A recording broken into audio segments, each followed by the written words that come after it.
আসসালামু আলাইকুম বন্ধুরা, কেমন আছেন?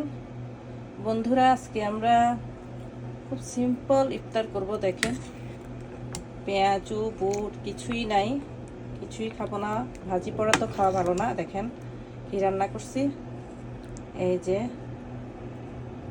গরুর পায়া পায়া দিয়ে ডাল দিয়ে রান্না করছি।